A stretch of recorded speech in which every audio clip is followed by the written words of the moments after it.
friends, welcome back to TechnoGeek SFDC.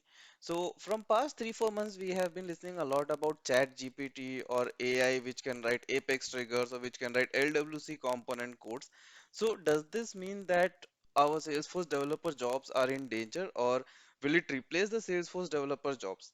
So in short, if I tell, the answer is no. And I will give you some of the points, or we will discuss some of the points based on which I came on this conclusion. This is purely based on my personal exposure on the chat GPT and some of the key findings which I got on the chat GPT while exploring some of the features from the chat GPT side. So with this, we will start on the points which I have figured it out. I may be wrong, but this is completely on a personal opinion side. So, first thing we need to consider is Salesforce development is not only about coding. Okay. So, Salesforce development basically consists of four stages, or you can say when a Salesforce developers come into a picture, it consists of four stages. Okay. First is your requirement analysis in technical terms. So, basically, whenever a solution is being received from the architect side, okay, Salesforce developers analyze that solution and convert it into the technical term, that whether a trigger needs to be written or batch class needs to be written or an apex class needs to be written, or how this code will be executing. Okay, so that's where first is your analysis comes into picture. Next comes your second stage, where a developer will be deciding that what type of framework or what coding pattern we can use to achieve this business functionality in a more optimized way.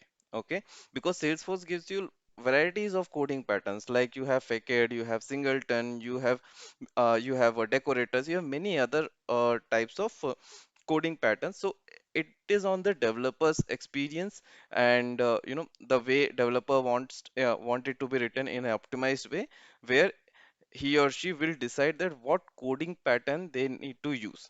Okay, then comes your third part, where a developer starts writing the code. Okay, and then developer will write a test class to basically cover the positive and negative scenarios. Okay, this is the point where your AI can come into picture, where you will where AI can give you the code based on the inputs whatever you will give to the chat GPT. Okay, for example, we'll consider chat GPT. So this is the place where your AI can come into picture and it can help you in writing the code. Okay, and the last part comes into unit testing. Okay, so again, whenever a developer writes a code, okay, developer knows the positive and negatives and the loopholes of that code, right? So in that case, developer can do a unit testing in a more efficient way than any other AI or any other chat GPT written test class, or in any other way. Okay, so these are the four stages. If we see from this example, out of these four stages, there is only one stage where your chat GPT can help you.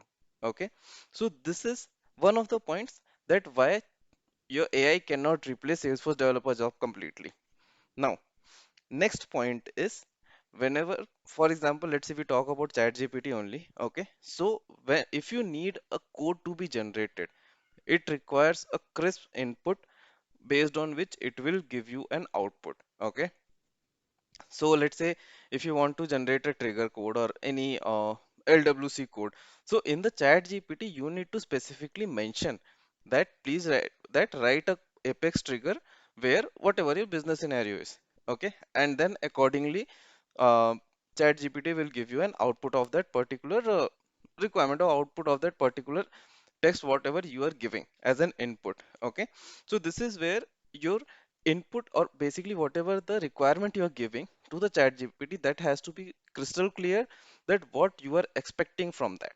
Okay, that is where your analysis comes into picture, developers analysis comes into picture. So this is my second point, what my observation was.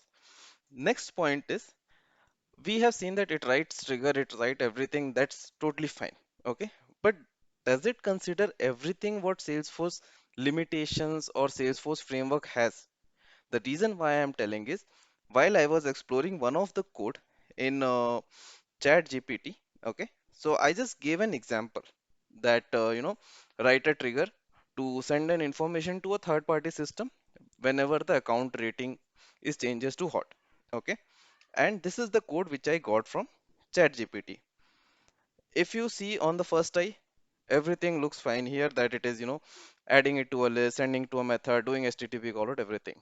But one thing to consider, and I can guarantee on this, if you copy paste this code, it will not run. The reason is you cannot do a direct call out from a trigger in Salesforce. That's a limitation, right? And if you have done integration, definitely you must be aware of this situation that you have to use future method. And whatever the output here ChatGPT has given me, right? In this particular output, whatever output I have, nowhere it is mentioned that you need to use a future annotation. Okay. So if it is not mentioned, and if you are not if you don't have that experience as a developer, let's say developers are not there. Okay. AI got completely replaced. Now, if someone is just copy pasting this code into your org, it's never going to run, right? So this is also one of the scenarios where basically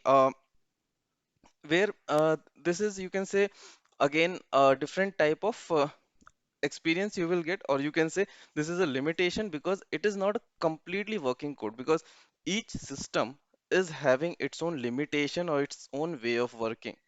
Similar to Salesforce, there might be some other system which have their own way of working doing the callouts. So this is one of the example which I got to know, that this is where this code, generated code might fail.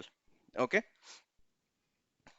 There might be some other scenarios as well, but I'm not sure currently, but this is what I just explored for one of the scenarios. Now, the next point comes is whether the configuration details provided by ChatGPT is correct or not. Okay. And for most of the configuration details, yes, it is correct, where you have the basic configuration like how to create object or how to create a field and all those stuffs.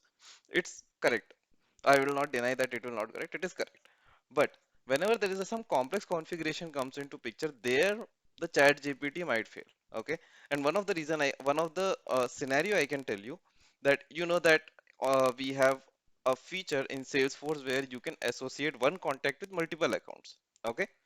I just gave an input that tell me the settings, or tell me the configuration settings to enable one contact to multiple accounts, or basically to attach one contact with multiple accounts. Okay.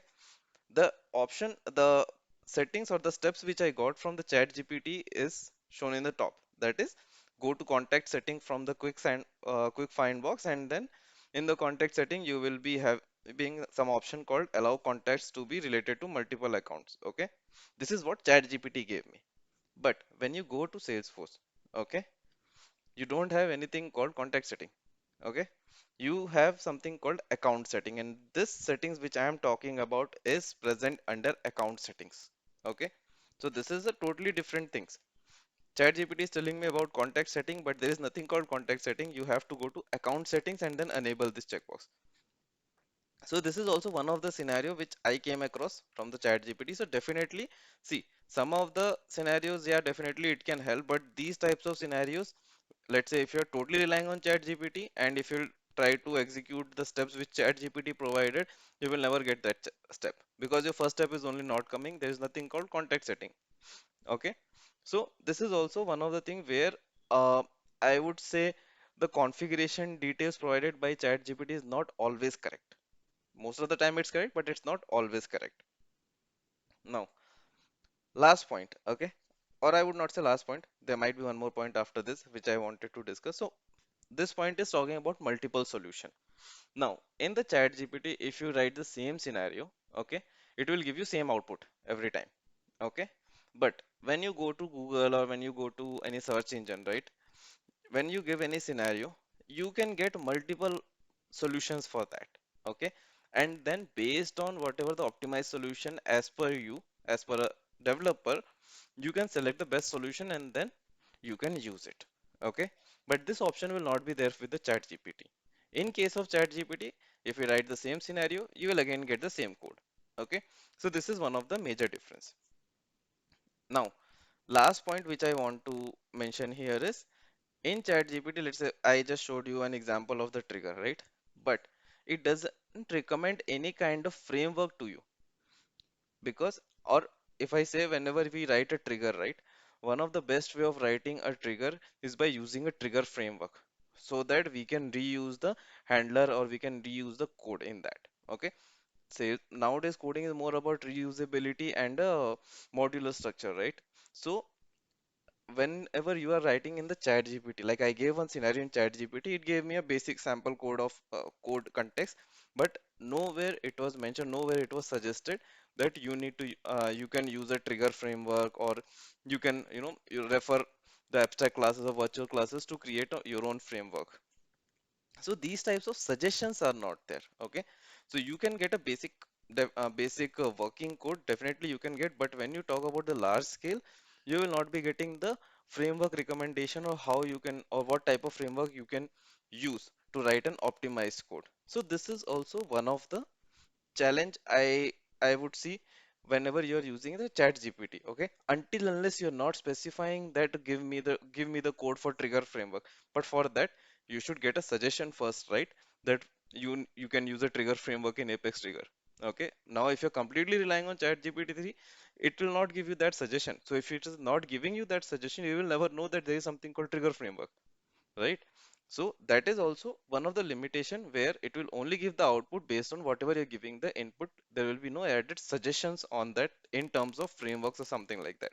So these were some of the points which I came across, and based on which I am currently confidently I can say that the developers' jobs are not in danger. Yes, but I would say you can utilize ChatGPT as your support, not as a competitor, right? So definitely ChatGPT or any AI can be a big support. It can increase your productivity. It can, reduce the time of doing the implementation, but it cannot completely replace your job. So in that case, you don't need to worry much about your, developer job, or be in fear that it will replace your developer job.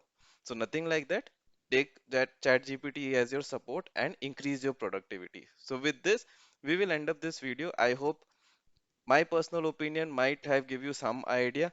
Definitely, it can vary based on opinion to opinion, but that is what my feeling is and what I got to know, or what I explored from the chat GPT 3.